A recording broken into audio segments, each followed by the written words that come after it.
Défaite de l'équipe de France ce soir face à la Mannschaft, 2-0, très inquiétant à 2 mois et demi de la Coupe du Monde. Cette année, 2 matchs contre l'Allemagne, 2 défaites, en Allemagne en septembre et ce soir à domicile, 2 défaites en 2 matchs. L'écart entre les deux équipes ce soir était démentiel. L'équipe de France a été catastrophique de la première à la 80e minute, dominée dans tous les compartiments du jeu. Et là, très clairement, Nono, on va se poser 2 questions. Est-ce que vraiment l'Allemagne était au-dessus de la France parce que l'Allemagne est meilleure? Ou est-ce que la France n'a pas joué à fond, sachant que 8 joueurs sur 11 qui ont commencé sur le terrain ont un quart de finale de Ligue des Champions dans 10 jours? C'est quoi la vraie raison de cette défaite catastrophique? Pour moi, ce soir, Sacha, l'Allemagne était vraiment au-dessus, surpris d'ailleurs. J'ai retrouvé une très belle équipe d'Allemagne.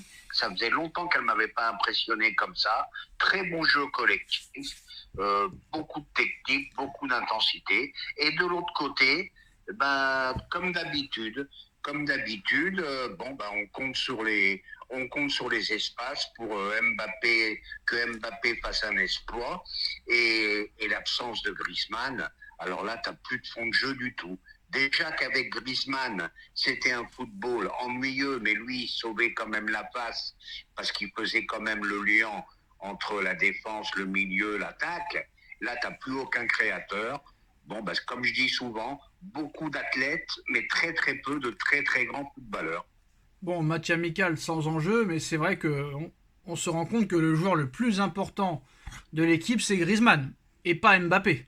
Donc très clairement. Moi, je pense que l'absence de Griezmann est encore plus préjudiciable que l'absence de Mbappé. Et Nono, t'as pas répondu à ma deuxième question. Est-ce que quand même le fait est qu'il y ait 8 joueurs sur 11 dans le 11 de départ qui jouent un quart de finale de Ligue des Champions, ça a pu impacter peut-être le niveau de jeu ce soir, sachant que l'Allemagne avait moins de joueurs qui avaient un quart de finale prévu de Ligue des Champions, contrairement à l'équipe de France ce soir. Est-ce que ça a pu pencher sur la balance?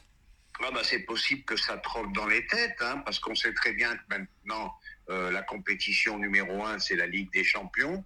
Les matchs amicaux passent après. Donc, les mecs n'ont pas trop envie de se déplacer. Voilà. Alors, 4, 5... Ouais, il y a quand même 6 joueurs de l'Allemagne quand même. Il y a quand même 6 joueurs de l'Allemagne qui ont un quart de finale aussi de Ligue des Champions, Nono. Donc, peut-être que, voilà, c'est peut-être pas la cause définitive. On pense quand même que l'Allemagne ce soir a été au-dessus de la France. Mais est-ce que la France s'est jouée à fond? Il va falloir parler de Deschamps aussi, Nono. Il va falloir parler de ton grand ami aussi, parce que c'est bien beau. On clash Mbappé, d'accord. Mbappé, tout le monde est d'accord pour dire que c'est pas le vrai numéro 10 de cette équipe. Le vrai 10, c'est Griezmann. Que Mbappé ce soir a été catastrophique. Mais on me dit encore ce soir, Nono, moi je veux bien, il n'y a pas de problème. Mais il va falloir qu'on me définisse très clairement le poste et l'utilité de Dembélé. Parce que ce soir, tout le monde dit que Dembélé a été le meilleur français. Donc c'est inquiétant, parce qu'apparemment il a une note de 5 sur 10 dans l'équipe. Mais Dembélé, quoi qu'il fasse, il est toujours bon en fait, Nono. Alors me dites pas que je l'aime pas, je l'aime beaucoup. Je l'aime beaucoup, avec lui il n'y a pas d'histoire, il n'y a pas d'histoire extra-sportive, il se comporte bien, il n'y a rien à dire. Mais ce gars-là, il est toujours bon en fait. Que ton équipe perd, que ton équipe gagne, que ton équipe soit moyen, qu'il ne marque pas, il est toujours bon le gars. C'est le gars qui est irréprochable. Lui vraiment, il a la faveur de tout le monde, Nono. Mais Sacha, je te trouve un peu sévère. Je veux te dire pourquoi. Parce que dans le marasme de ce soir, c'est le seul qui a débordé, c'est le seul qui a débordé son adversaire direct, qui a donné des occasions, quand même, 2-3 occasions. Il est sorti du lot. Dans le marasme, il est sorti du lot. Je sais ce que tu vas me dire. Nono, il marque jamais. On connaît Ousmane, on sait que c'est comme ça. C'est un mec. Non, mais moi, ce qui m'énerve, Nono, c'est que, par exemple, quand tu perds un match, par exemple, ou que des mecs qui se font critiquer souvent, comme Mbappé par exemple, même quand c'est lui qui amène peut-être des fois le danger, quand tu perds, c'est quand même une grosse merde. Mais là t'as perdu, Dembélé c'est peut-être le seul qui a amené le danger, mais lui c'est pas une merde. Lui, ne le touchez pas. Il est intouchable. C'est ça qui me gêne. C'est ça qui me gêne. Pourquoi on ne juge pas tout le monde à la même enseigne, Nono? Pourquoi? Eh ben, Sacha, sur le match de ce soir, ça a été le moins mauvais de l'équipe de France. Non, on parle pas que d'un match. On On parle pas que d'un match. On parle d'une carrière en vrai sur plusieurs matchs. Sur plusieurs matchs. Par exemple, à la Coupe du Monde 2018, la France championne du monde, mais Dembélé, il a été inexistant dans la compétition. S'il n'avait pas joué, on s'en serait pas rendu compte. Pareil en 2022. Mais ce gars-là, quoi qu'il en soit, j'ai rien contre lui, hein, au contraire. Mais ce gars-là, il est irréprochable, il est intouchable. C'est lui vraiment qui est intouchable. Un peu sévère, non, je suis pas sévère. En 2018, il a été très critiqué. En 2022, il est sorti de l'équipe, il a été critiqué. Il n'a pas été critiqué autant que certains joueurs qui l'ont pu l'être dans les anciennes équipes de France, par exemple. Ah, je suis d'accord avec toi. Rappelle-toi, Nono. Bah, Nono, rappelle-toi à l'époque Dugarry, rappelle-toi à l'époque Guy Varche, Giroud, des mecs comme ça qui se faisaient fumer comme pas possible. Et j'en ai d'autres, hein, mais je les oublie. Mais par contre, même Zidane, Nono, même Zidane, rappelle-toi, Zidane en Coupe du Monde 2006, où les 3 premiers matchs, il est mauvais, tu sais, en poule. Même Zidane, il a été critiqué à la Coupe du Monde 2006. Et après, il fait la magie en 8e contre l'Espagne, en quart contre le Brésil, en demi contre le Portugal et en finale contre l'Italie. Mais les 3 premiers matchs, ils avaient même osé critiquer Zidane, Nono, en 2006. Mais Dembélé, lui, il est jamais, Nono. J'ai jamais vu personne critiquer Dembélé, moi, jamais. Qu'on me envoie des vidéos. C'est ton ressenti. Tu te rappelles, Zidane, comment il avait été critiqué contre la Corée, contre le Togo? Oui, je me rappelle. C'est ton ressenti, c'est tout. Non, c'est la vérité, Nono. C'est la vérité. C'est la vérité. Je suis désolé. Moi, c'est mon avis. Hein. Mais bon, allez, on va pas rester une. Bon, Deschamps, Nono. Deschamps. Est-ce que Deschamps, c'est l'année de trop? Est-ce que Deschamps, c'est l'année de trop? Le gars, lui aussi, je pense qu'il se sent intouchable. Il s'en fout, je sais pas.